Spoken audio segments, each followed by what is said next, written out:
Hello everyone, this is me Apurva Thakur and you all are watching me on my YouTube channel. So guys, आज हम बात करने वाले हैं union budget 2022 के बारे में। इस ईयर का फाइनेंशियल बजट क्या होने वाला है, क्या निर्मला सीतारमण जी जो हमारी फाइनेंस मिनिस्टर हैं उन्होंने क्या क्या योजनाएं पेश की हैं, कितना बजट पेश किया है, ये सब हम इस वीडियो में जानने वाले हैं। तो बहुत कुछ है जानने के लिए आप लोगों के लिए और बहुत कुछ सीखने को मिलेगा। जो जो नई योजनाएं आई हैं, क्या क्या प्लानिंग है, कितने करोड़ रुपए कहाँ कहाँ खर्च किए गए, बहुत कुछ इस वीडियो में आपको जानने को मिलेगा। तो बने रहिए मेरे साथ पूरी वीडियो में। Let's start the video without wasting any time. हम स्टार्ट करते हैं आज बजट की वीडियो। बहुत ही इंटरेस्टिंग सा ये टॉपिक है और बहुत शानदार वीडियो होने वाली है। देखिए, यूनियन बजट अगर मैं पहले आपको बताऊं, यूनियन बजट जो है हमारे जो कॉन्स्टिट्यूशन है उसमें बजट वर्ड कहीं भी लिखा गया नहीं है। एनुअल फाइनेंशियल स्टेटमेंट ऐसा उसमें दिया गया है हमारे कॉन्स्टिट्यूशन में, आर्टिकल 112 के तहत जो आता है कॉन्स्टिट्यूशन के अंदर हमारे, ठीक है। तो उसमें एनुअल फाइनेंशियल स्टेटमेंट हम बोलते हैं। और बजट का अगर मैं आपको वर्ड बताऊं, बजट जो है एक फ्रेंच वर्ड से लिया गया है जिसका मीनिंग होता है लेदर का थैला, एक चमड़े का थैला, ठीक है। तो बजट जो है हम फाइनेंशियल ईयर के लिए, एक साल के लिए पेश किया जाता है। आप यहाँ देख सकते हैं 1 अप्रैल से 31 मार्च के लिए, ठीक है। एक फिस्कल ईयर जिसे हम बोलते हैं या फाइनेंशियल ईयर आप बोल सकते हैं। तो 1 फरवरी को बजट पेश किया जाता है, जैसे अभी किया गया 1 फरवरी को। इससे पहले 2016 से पहले अगर हम बात करें तो फरवरी के लास्ट वर्किंग डे में ये बजट पेश किया जाता था। पर 2016 के बाद हर बात से जो बजट है हमारा वो 1 फरवरी को पेश किया जाने लगा, ठीक है। तो हम इस वीडियो में डिस्कस करने वाले हैं कि बजट 2022 जो है इसकी हाइलाइट्स क्या क्या रही। तो इसमें आप देखेंगे तो यूनियन बजट जो है वो एक ऐसा बजट पेश किया गया है इस बार कि मैक्रो इकोनॉमिक लेवल ग्रोथ जो है वो भी फोकस किया जाए और प्लस साथ ही जो छोटे व्यापारी हैं उनको भी साथ में लेकर चला जाए। ऑल इंक्लूसिव वेलफेयर की बात यहाँ पे की जा रही है। तो यहाँ पे आपको देखने को मिलेगा ये बजट 2022 जो है, कुछ नंबर्स आपको डाटा दिख रहा है कि जैसे 30% टैक्स लगाया गया है डिजिटल एसेट्स पे। इस बार का फिस्कल डेफिसिट जो है हमारा 6.4% रहा। तो ये कुछ नंबर्स हैं आपको जो देखने को मिलेंगे, मेन बातें जो इस बजट की हैं। इससे देखने से पहले हम मोटे मोटे तौर पर बजट डिस्कस कर लेते हैं तो आपको ये जल्दी समझ में आएगा। देखिए, जैसे आप जानते हैं कि 5 राज्यों में चुनाव होने वाले हैं, पोल बाउंड स्टेट्स जो है हमारे, तो उसकी वजह से भी एक जो बजट है वो बहुत इंपॉर्टेंट हो जाता है। तो देखने को मिल रहा है, देखिए 4 चुनावी घोषणाएं क्या इनसे रिलेटेड है। 5 साल में 60 लाख नई नौकरियां जो सरकार ने दावा किया है इस बजट में। 1 साल में 80 लाख आवास बनेंगी, जो प्रधानमंत्री आवास योजना है basically free housing for all. तो उसमें एक बड़ी घोषणा यहाँ पे देखने को मिल रही है, बहुत बड़ी अनाउंसमेंट, जिसमें 80 लाख हाउसेस की बात की जा रही है और 48,000 करोड़ रुपीस एलोकेट किए गए हैं, ठीक है। 2.37 लाख करोड़ रुपए एमएसपी सीधे किसानों के खाते में जाएंगे। आगे आप देख सकते हैं ई पासपोर्ट की बात यहाँ पे की जा रही है। 5G मोबाइल सेवाएं शुरू की जाएंगी। और तो और आरबीआई इस बार डिजिटल करेंसी लॉन्च करने वाला है इस ईयर में। तो एक बहुत बड़ी बात अपने आप में देखने को है, क्योंकि बहुत टाइम से लोग जो है क्रिप्टो करेंसी में इन्वेस्ट कर रहे हैं कुछ 1-2 साल से, और उसका भी ये था कि लीगलाइज की जाएंगी या नहीं की जाएंगी, तो उसकी बात भी यहाँ पे की जा रही है। और फिर अगर हम आगे देखें तो राज्य सरकार में जो कर्मचारी है उनकी जो नेशनल पेंशन स्कीम है तो वो 14% अंश दे सकेंगे। एक ये जो बड़ी चुनावी घोषणा की गई है। और दूसरी, 1.5 लाख डाकघर कोर बैंकिंग से जुड़ेंगे, ठीक है। तो ये कुछ मेन आप एक समराइज फॉर्म में देख सकते हैं बजट की, ठीक है। ये कुछ जो बड़ी जो घोषणा की गई है, ठीक है। Now this is the budget at a glance, this is union budget.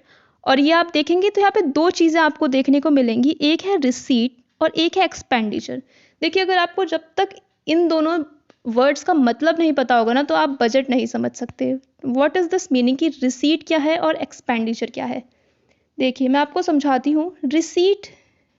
Receipt मतलब है जो पैसा मतलब आ रहा है सरकार के पास, वो है रिसीट।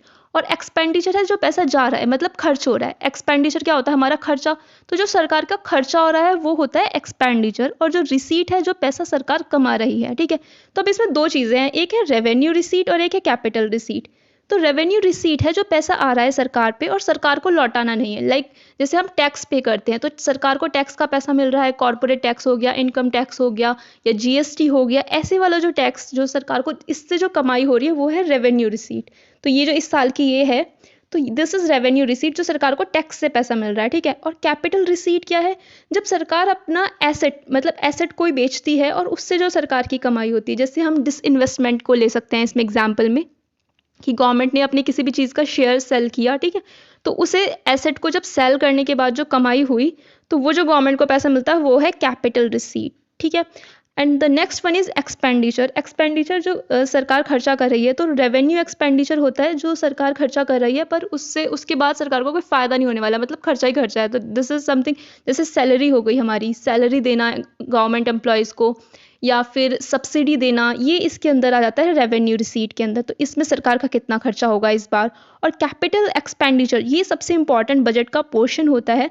इसके अंदर होता है कि कोई भी जो एसेट का निर्माण करने के लिए जो सरकार खर्च कर रही है वो कैपिटल एक्सपेंडिचर में होता है। पर इसमें क्या है, जितना भी सरकार खर्च करेगी वो सरकार को मिलेगा, उससे कमाई होगी, ठीक है। तो ये एक इम्पॉर्टेंट पोर्शन जो हो जाता है बजट का, इम्पॉर्टेंट पोर्शन हो जाता है कैपिटल एक्सपेंडिचर। जैसे टोल रोड समझ लीजिए एग्जाम्पल के लिए, टोल रोड अगर गवर्नमेंट बनाती है तो उससे एसेट बनाया, पैसे लगाया उसमें, लेकिन वो एक एसेट हो गया जिससे सरकार की कमाई होगी, ठीक है, उससे एक रेवेन्यू जनरेट होगा। तो दिस इज कैपिटल एक्सपेंडिचर, जो बहुत एक इंपॉर्टेंट हो जाता है बजट में, ठीक है। नाउ अगर हम फिजिकल मैनेजमेंट की यहाँ पे बात करते हैं तो आप देख सकते हैं टोटल एक्सपेंडिचर। अब समझ आ गया एक्सपेंडिचर जो सरकार का जितना खर्चा होगा, तो वो एस्टिमेट किया जा रहा है।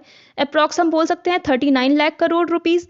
और जो पैसे कमाई होगी बोरोइंग से अलग, बोरो करने से अलग जो हमारी सरकार की कमाई होगी वो है 22 लाख करोड़ रुपए। और इनके बीच का जो डिफरेंस होता है एक तरह से, वो होता है फिस्कल डेफिसिट, क्योंकि खर्चा ज़्यादा है यहाँ पे और कमाई कम हो रही है, तो बोरो करना पड़ेगा सरकार को ऑब्वियसली, ठीक है। तो वो जो होता है वो फिस्कल डेफिसिट होता है। देखिए यहाँ पे आ गया फिस्कल डेफिसिट।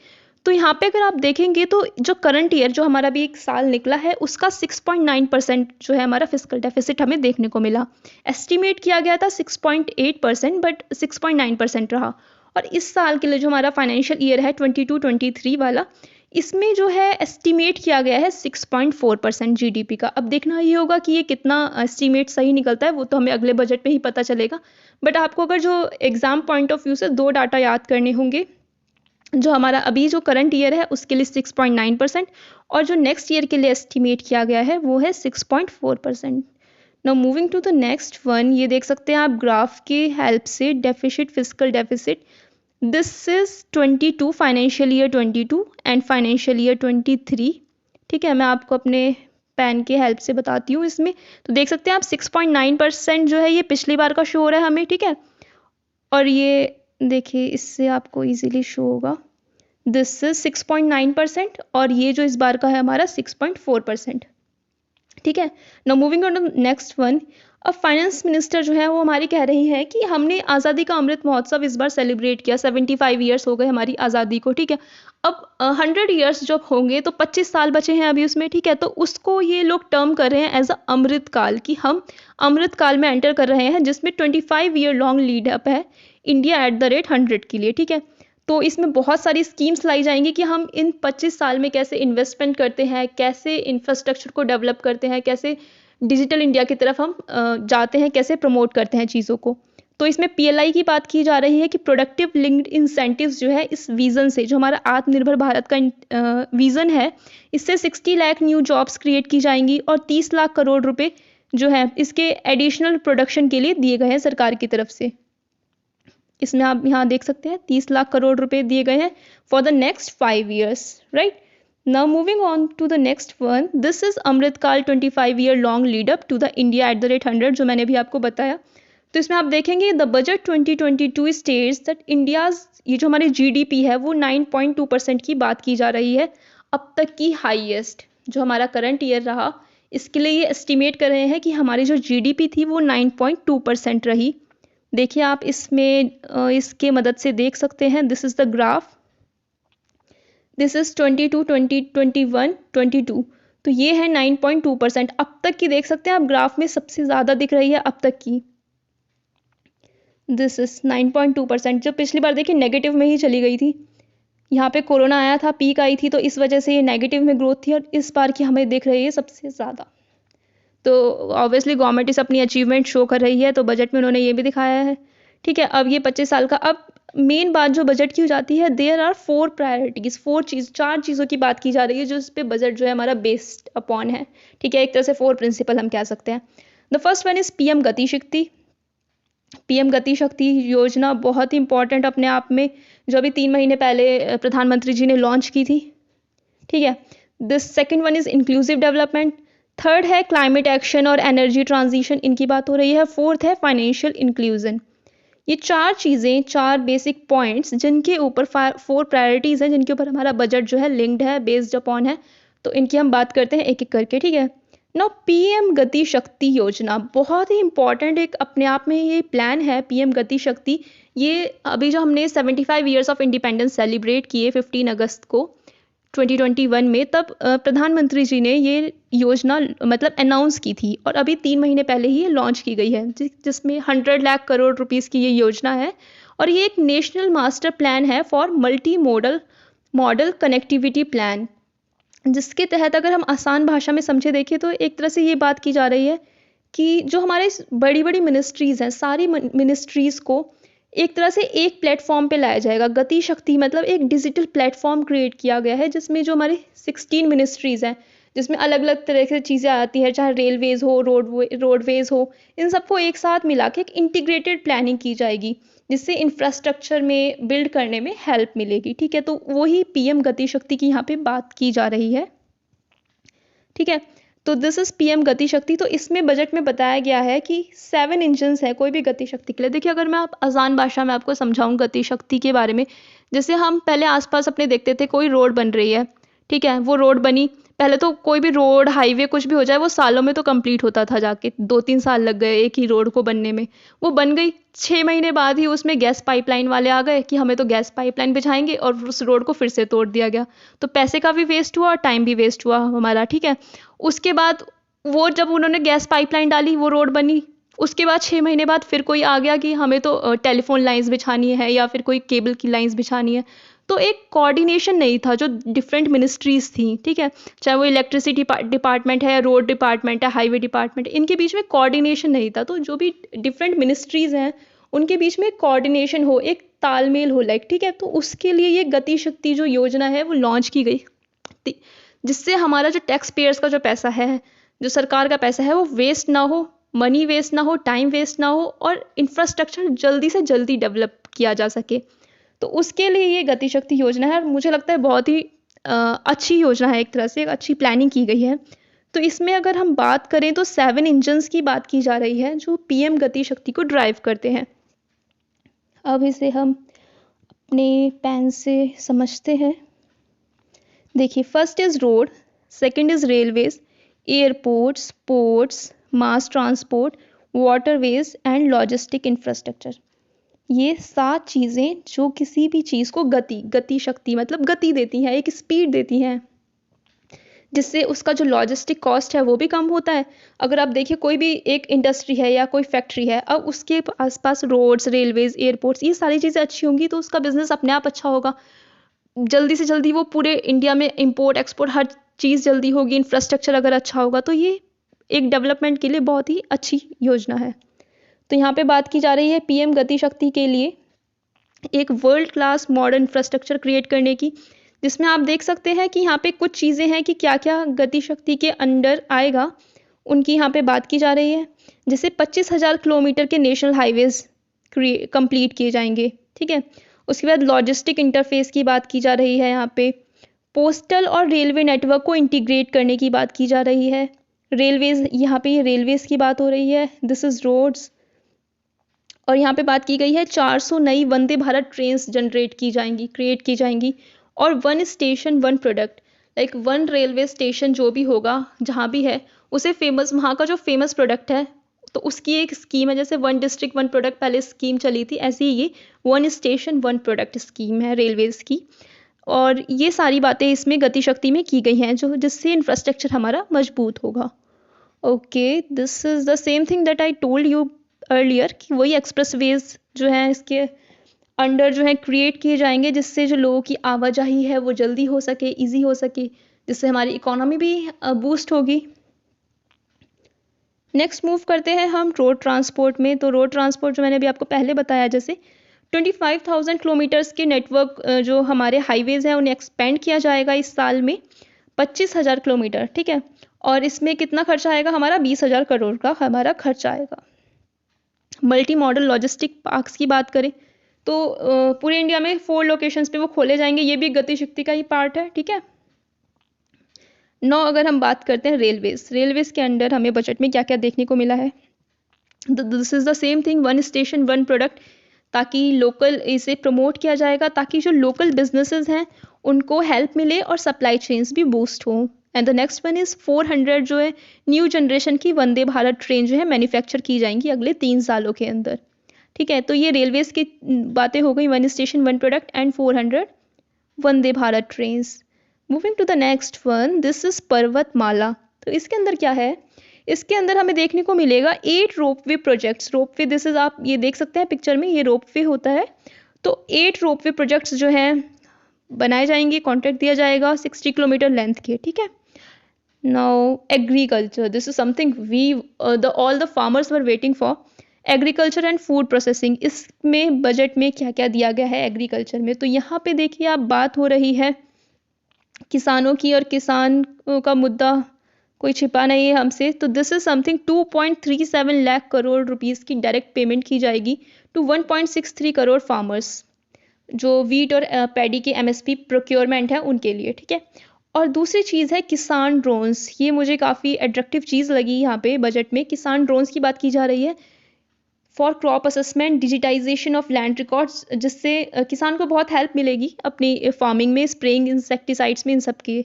तो यहाँ पे दो ये जो बड़ी चीज़ें मुझे देखने को मिली बजट एग्रीकल्चर में, मैंने आपको यहाँ पे बेसिक मैं आपको एक समराइज फॉर्म में बता रही हूँ। तो आप यहाँ पे देख सकते हैं, देखिए दिस इज 2.37 लाख करोड़ रुपए डायरेक्ट पेमेंट की जाएगी, जो हमने अभी बात की। केमिकल फ्री नेचुरल फार्मिंग की बात की जा रही है यहाँ पे। डिजिटल सर्विसेज प्रोवाइड करने की बात की जा रही है फार्मर्स को। और बात की जा रही है यहाँ पे किसान ड्रोन्स की, उनके यूज़ की, ताकि फार्मर्स को एड मिल सके, हेल्प मिल सके। और एक लास्ट में आप देखेंगे यहाँ पे, this is Ken Betwa link project to benefit 9.1 lakh hectare farmland. Now what is this Ken Betwa link project, इसकी बात की जा रही है यहाँ पे। तो हम देखिए अगली स्लाइड में देखते हैं केन बेटवा प्रोजेक्ट क्या है। दिस इज केन बेटवा प्रोजेक्ट। देखिए दोस्तों, मध्य प्रदेश और उत्तर प्रदेश, ये आप मैप में देख सकते हैं, अभी यहाँ पे बहुत छोटा है, अगली साइड में आपको बड़ा करके दिखाऊंगी। इनका बीच का जो यूपी का साउथ में पोर्शन और मध्य प्रदेश का ऊपर का पोर्शन, ये जो येलो पोर्शन आपको दिख रहा है, ये बुंदेलखंड रीजन है। यहाँ पे पानी का बहुत ही अभाव देखने को मिलता है, स्कैरसिटी देखने को मिलती है, जिसकी वजह से कहीं ना कहीं यहाँ की खेती, यहाँ की फार्मिंग, जो किसान है बहुत सफ़र करता है। तो उसके लिए, उस पानी की कमी को दूर करने के लिए, जो यहाँ पे दो, जो यमुना रिवर है हमारी, उसकी जो 2 ट्रिब्यूटरीज हैं, एक है केन और एक है बेटवा, इन रिवर्स को लिंक करने की जो ये योजना बनाई गई है। तो इसके लिए 1400 करोड़ रुपए खर्च किए जाएंगे इस बजट में जो दिया गया है। आउटले जो आप वर्ड देख रहे हैं, इसका मतलब होता है खर्च। तो आउटले किया जाएगा 1400 करोड़ रुपीस का। तो अगर मैं आपको यहाँ पे दिखाऊं तो देखिए, इस मैप से आपको क्लियर हो जाएगा इजीली काफ़ी। देखिए, दिस इज बेटवा रिवर एंड ये है केन रिवर। तो आप देख सकते हैं यहाँ पे इन्हें लिंक किया जा रहा है, ये जो यहाँ पे ऐसे लिंक किया जा रहा है इन्हें। और ये सारा जो, ये जो येलो वाला जो पोर्शन है, ये है यूपी, और जो वाइट है ये है एमपी, ठीक है। तो ये बुंदेलखंड रीजन है जहाँ पे पानी की बहुत स्कैरसिटी रहती है। ये आपको डिस्ट्रिक्ट दिख रहे हैं कुछ यहाँ पे, तो ये केन बेटवा लिंक है। आई होप आपको इसमें समझ आ रहा होगा, और आप बाद में इस स्लाइड में से देख सकते हैं। Now moving on to the next one, next is MSME, जो बहुत ही चर्चा का बात टॉपिक रहता है कुछ सालों से। एमएसएमई की फुल फॉर्म क्या होती है, micro small and medium enterprises, सूक्ष्म लघु और मध्यम उद्यम। तो जो हमारे छोटे व्यापारी लोग हैं वो एमएसएमई में आते हैं, या कुछ स्टार्टअप्स जो लोग हैं। तो देखिए, इसमें एक बड़ी चीज़ जो हमें देखने को मिल रही है वो ये emergency credit linked guarantee scheme, इसको एक्सटेंड कर दिया गया है 2023 तक। Now what is this scheme, क्या है ये स्कीम, वो मैं आपको बताती हूँ इस वीडियो में। तो देखिए, जैसे कोई भी छोटा व्यापारी है, वो बैंक से लोन लेना चाहता है, पर बैंक उसे क्यों लोन लेगा। बैंक कहता है कि भाई तुम्हारी क्या गारंटी है कि तुम मुझे पैसा दोगे, तुम्हारा बिजनेस डूब गया, कुछ भी हो गया तुम्हारे बिजनेस के साथ, छोटा बिजनेस है, तो मैं किस चीज़ की गारंटी पे तुम्हें पैसे दूँ या लोन दूँ, ठीक है। तो इसमें गवर्नमेंट ने कहा कि ठीक है, हम उस इंसान की, हम जो वो बिजनेसमैन है उसकी गारंटी हम लेते हैं। तो वही ये है emergency credit linked guarantee scheme, जिसमें सरकार जो है गारंटी ले रही है कि अगर वो बंदा पैसे नहीं भी देता है तो सरकार उसके पैसे देगी। ठीक है, this is emergency credit linked guarantee scheme. तो इसमें 130 लाख एमएसएमई को सरकार ने इस योजना का फायदा दिया था। तो अब जो ये स्कीम है ख़त्म होने वाली थी, तो इसलिए इस स्कीम को एक्सटेंड कर दिया गया है मार्च 2023 तक। तो ये बहुत ही बड़ी राहत की बात है। जो भी छोटे बिजनेसमैन है, स्मॉल बिजनेसमैन हैं, माइक्रो और स्मॉल बिजनेसेस हैं, उनके लिए काफ़ी अच्छी ये न्यूज़ है, काफ़ी अच्छी न्यूज़ है बजट में। ठीक है, नेक्स्ट हम बात, ये वही है एक्सेलरेटिंग ग्रोथ ऑफ एमएसएमई, जिसमें देखिए क्या किया जा रहा है। एक तो इंटरलिंक किया जा रहा है, जो अलग अलग पोर्टल्स देखने को मिलते थे पहले हमें, असीम पोर्टल, एनसीएस, ई श्रम, उद्यम, इन सबको इंटरलिंकिंग की जाएगी। और वही रैम्प प्रोग्राम जो मैंने अभी आपको बताया, एक तो वही हो गया, ये एक emergency credit linked guarantee scheme है। और एक इस पे जो इम्पॉर्टेंट बात मुझे लगी वो है रैम्प प्रोग्राम रोल आउट किया जाएगा ना। What is this RAMP programme? देखिए, रैम्प प्रोग्राम, यहाँ पे आप इसकी फुल फॉर्म देख सकते हैं, raising and accelerating MSME performance. MSME performance को रेज करने के लिए, उसको बढ़ाने के लिए, उसे एक्सेलरेट करने के लिए ये प्रोग्राम चलाया जाएगा। और जिसका जो आउटले है वो 6000 करोड़ रुपीज़ का रहेगा रोल आउट का, और ये नेक्स्ट 5 ईयर्स में। ठीक है, तो रैम्प प्रोग्राम, अगर हमसे क्वेश्चन में पूछा जाता है रैम्प प्रोग्राम किससे रिलेटेड है, तो ये एमएसएमई से रिलेटेड है। Now moving to the next one, this is skill development. Skill development की भी बहुत ज़्यादा हम चर्चा में सुनते हैं कि स्किल डेवलपमेंट होता कि युवाओं को रोजगार मिल सके। जब स्किल्स होंगी तभी तो हमें जॉब मिलेगी। ठीक है, तो इसमें बात की जा रही है एम्पावर करने की सिटीजन्स को थ्रू ऑनलाइन ट्रेनिंग। और इसमें देश स्टैक ई पोर्टल जो है लॉन्च किया गया है। इसमें जो देश जो दिया गया है आपको देखने को मिल रहा है, इसमें आप बात करें देश क्या है उसकी फुल फॉर्म, तो this is digital ecosystem for skilling and livelihood E portal. ठीक है, तो ये इसकी फुल फॉर्म हो जाती है। स्किल डेवलपमेंट में ऑनलाइन ट्रेनिंग की बात की जा रही है। नेक्स्ट आता है education, the most important thing for all as we all are students. तो पहली बात इसमें की जा रही है पीएम ई विद्या की। देखिए, आप इस बार जो बजट है एजुकेशन का, उसमें डिजिटल एजुकेशन, जो ऑनलाइन एजुकेशन है, उसको काफ़ी प्रमोट किया गया है। डिजिटल यूनिवर्सिटी की बात की गई है। और ऐसे ही ये पीएम ई विद्या है, जिसमें बात की जा रही है 1 क्लास 1 टीवी चैनल प्रोग्राम की, जिसके तहत 200 टीवी चैनल्स बनाए जाएंगे। अब तक जो है 8 या 9 टीवी चैनल्स हैं, जिसमें जो स्टूडेंट्स के लिए हैं। तो क्लास 1st to 12th के लिए 200 टीवी चैनल्स बनाए जाएंगे, जिससे बच्चे अपनी पढ़ाई कर सकते हैं। तो ये प्रोग्राम होगा पीएम ई विद्या के अंडर। ठीक है, 1 क्लास 1 टीवी चैनल। दूसरी बात की जा रही है यहाँ पे वर्चुअल लैब्स की और स्किलिंग ई लैब्स की, जो सेटअप की जाएंगी मैथ्स और साइंस की वर्चुअल लैब्स की जाएंगी। क्योंकि देखिए, लॉकडाउन लगने की वजह से और ये जो पैंडेमिक को हम फेस कर रहे हैं, तो स्टूडेंट्स जो है स्कूल नहीं जा पा रहे हैं, लैब्स नहीं अटेंड कर पा रहे हैं। तो उसके लिए वर्चुअल लैब्स हमें देखने को मिलेंगी। घर बैठे ही आप लैब्स अटेंड कर सकते हैं, प्रैक्टिकल्स जो है अपने वो कर पाएंगे स्टूडेंट्स। और जैसे मैंने आपको बताया, डिजिटल यूनिवर्सिटी की बात की जा रही है, जिसमें world class universal education provide की जाएगी स्टूडेंट्स को। तो this is the same thing you can see है ओवर हेयर। हम अपने पेन से बात करते हैं। डिजिटल यूनिवर्सिटी, यूनिवर्सल एजुकेशन की बात की जा रही है। ये वही देश स्टैक पोर्टल की बात की जा रही है। हाई क्वालिटी ई कंटेंट लॉन्च किया जाएगा, डिजिटली टीचर्स पढ़ा सकेंगे। 1 क्लास 1 टीवी, जिसके तहत 200 टीवी चैनल्स जो है लॉन्च किए जाएंगे 1st to 12th के लिए। और स्टार्टअप फैसिलिटीज़ है, ड्रोन शक्ति की बात की जा रही है। 750 वर्चुअल लैब साइंस और मैथ्स के लिए, क्योंकि और सब्जेक्ट्स तो आप देखिए विदाउट लैब्स पढ़ सकते हैं, पर साइंस और मैथ्स ऐसे सब्जेक्ट्स हैं जो साइंस के स्टूडेंट्स होते हैं, उन्हें लैब्स में जाने की ज़रूरत पड़ती है। तो ये वर्चुअल लैब्स जो हैं ये बनाई जाएंगी, और ये 75 स्किलिंग ई लैब्स बनाई जाएंगी। Something very important as a in a education system. Next बात की जा रही है हाउसिंग फॉर ऑल। ये भी एक बड़ी अनाउंसमेंट है बजट में, जिसमें बात की जा रही है पीएम आवास योजना, आपने सुनी होगी, जिसमें फ्री हाउसेस दिए जाते हैं।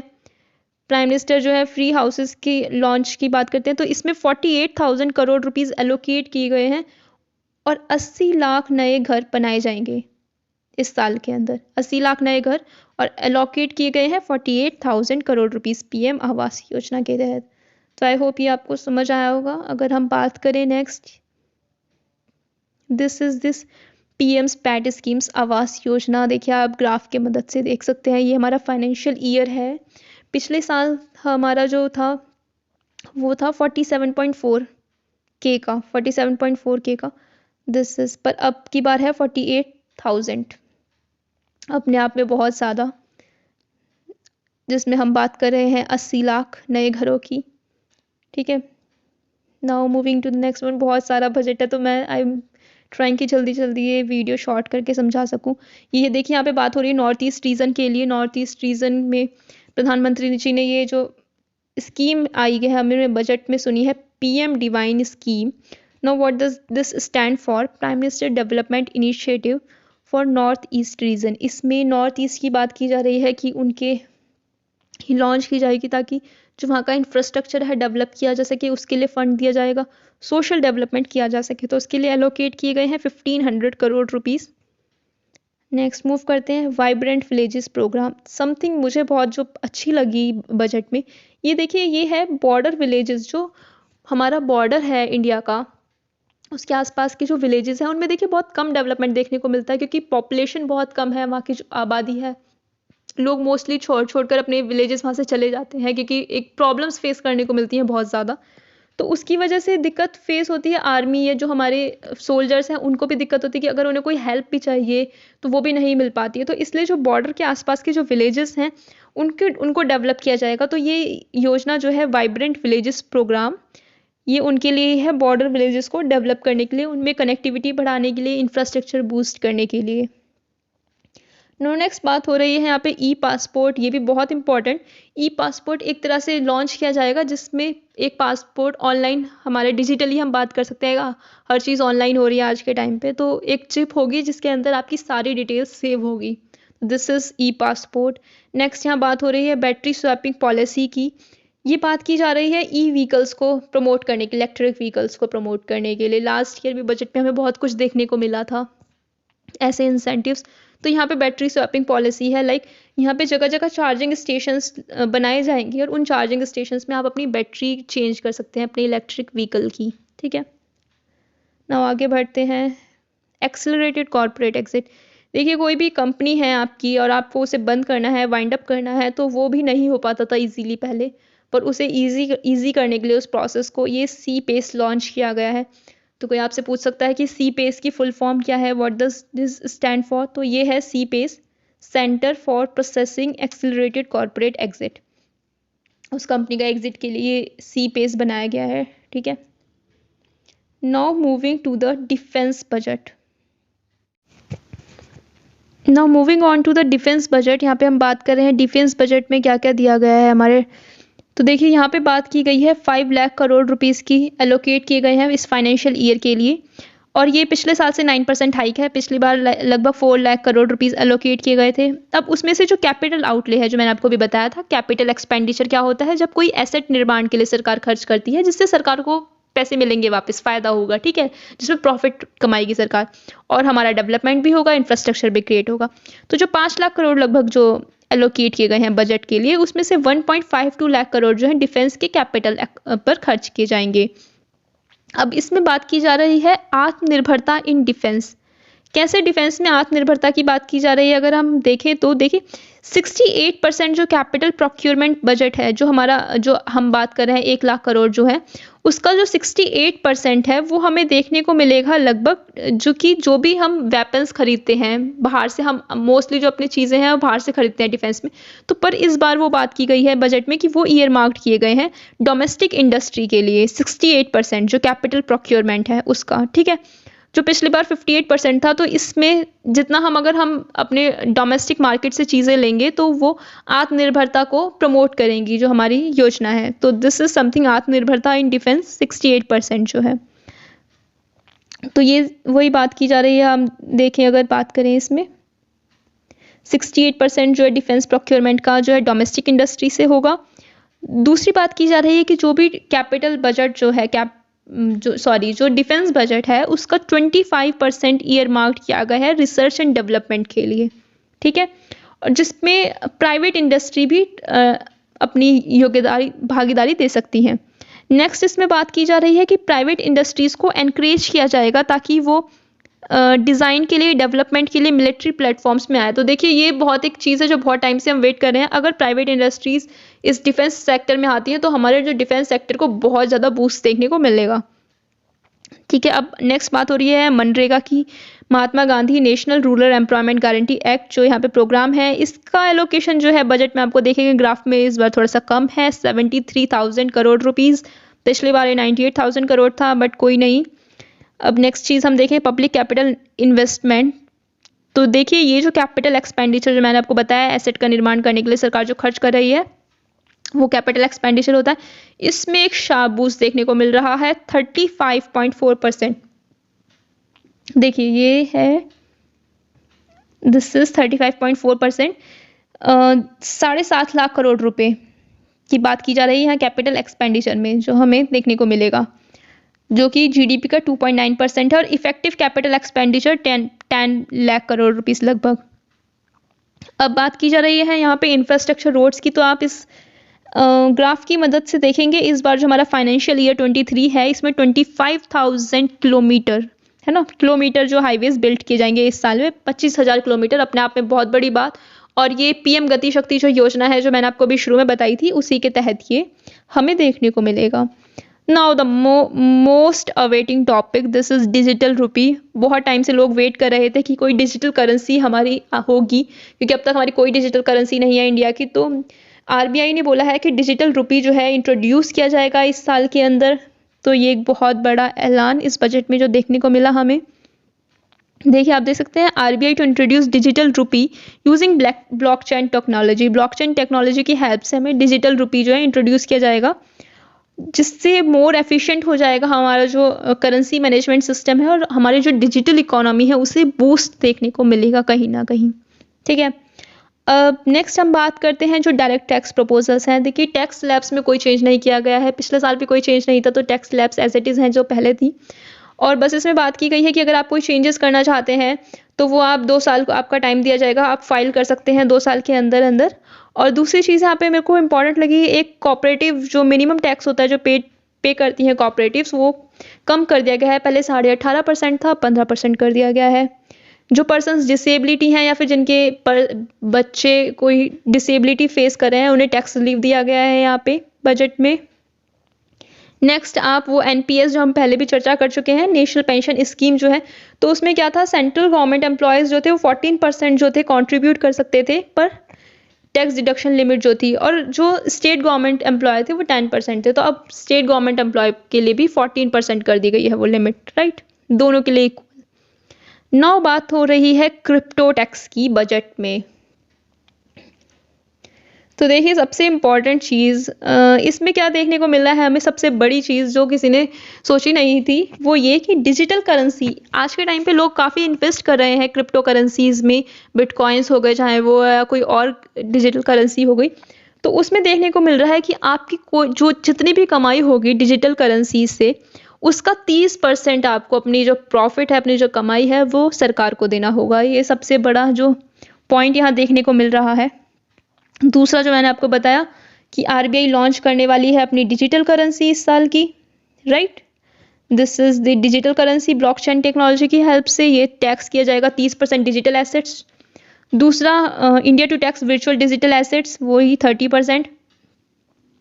आगे हम देखें तो ये बात हो रही है ये 30% टैक्स की, कि जो भी आप any income from the transfer of any virtual digital tax, it will be tax at the rate of 30%। नौ बात है यहाँ डिसइन्वेस्टमेंट की। डिसइन्वेस्टमेंट होता है जब गवर्नमेंट अपने शेयर्स जो है वो बेच देती है, गवर्नमेंट की प्रॉपर्टी को सेल करती है एक तरह से, जैसे हमारे एयर इंडिया हो गया या एलआईसी की पहले बात चल रही थी आईपीओ की। तो यहाँ डिसइन्वेस्टमेंट देखिए ये टारगेट्स बनाती है गवर्नमेंट। तो इस साल का जो टारगेट रखा गया है 65,000 करोड़ का टारगेट रखा गया है, पहले की अपेक्षा बहुत कम। पिछले साल ये 78,000 करोड़ था, जिसमें से सिर्फ 15.5% ही अचीव कर पाए गवर्नमेंट जो थी, उतना ही डिसइन्वेस्टमेंट हो पाया। और ये फाइनेंशियल ईयर 21 में बहुत ही ज़्यादा था, 2.1 लाख करोड़ था। तो इसलिए उन्हें पता है अचीव तो होना नहीं है, तो और कम कर दिया गया है। अब यहाँ आप देख सकते हैं कि क्या सस्ता हुआ और क्या महंगा। ये तो वैसे इतना इम्पोर्टेंट नहीं है हमारे एग्जाम पॉइंट ऑफ व्यू से, पर हम देख सकते हैं चीपर चीज़ों में मोबाइल फ़ोन्स, ये charger, leather products, clothing, farming goods, ये जेम स्टोन या डायमंड्स जो हैं, और कॉस्टलियर चीज़ें हैं यहाँ लाउड स्पीकर्स, ईयरफोन्स, ज्वेलरी, और ड्यूटी ऑन अम्ब्रेला जो इंक्रीज की गई है 20%। ठीक है, तो ये मेन बातें थी बजट की। और इस स्लाइड, ये लास्ट स्लाइड होगी मेरे हिसाब से, हाँ जी लास्ट स्लाइड है। और यहाँ पे दिया गया है कि जो एक मनी है वो कहाँ से आता है, तो मेजर जो हमारा पोर्शन है वो बोरोइंग से आता है 35। अगर 1 रुपया है सरकार के पास तो उसमें पैसे कहाँ से आ रहे हैं। देखिए पहला है मेजर जो पोर्शन है वो है बोरोइंग्स, ठीक है, ये रहा बोरोइंग्स। सेकंड है उसके बाद जीएसटी 16%, 15% हमारा जो कॉर्पोरेट टैक्स है, फिर इनकम टैक्स है, कस्टम टैक्स है, एक्साइज ड्यूटी है, नॉन टैक्स कैपिटल रिसीट है और नॉन टैक्स रेवेन्यू है। इन सब से सरकार के पास पैसा आ रहा है।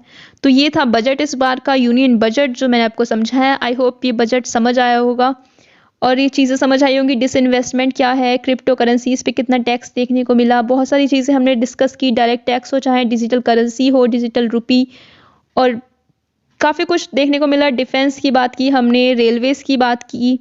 कुछ चीज़ें जो इम्पॉर्टेंट थी वो मैंने बजट के मुझे लगी जो इम्पॉर्टेंट है as a exam point of view, जैसे ये कैन बेटवा प्रोजेक्ट था, एमएसएमई था, एग्रीकल्चर था, किसान ड्रोन्स थे, वो मैंने यहाँ पे डिस्कस किया है। I hope you like the video कैसी लगी ज़रूर बताना कमेंट सेक्शन में। थोड़ी सी लंबी ये वीडियो हो गई है और नेक्स्ट टॉपिक हम जल्दी आएंगे। Will meet soon in the next amazing video. Till then take care, bye bye.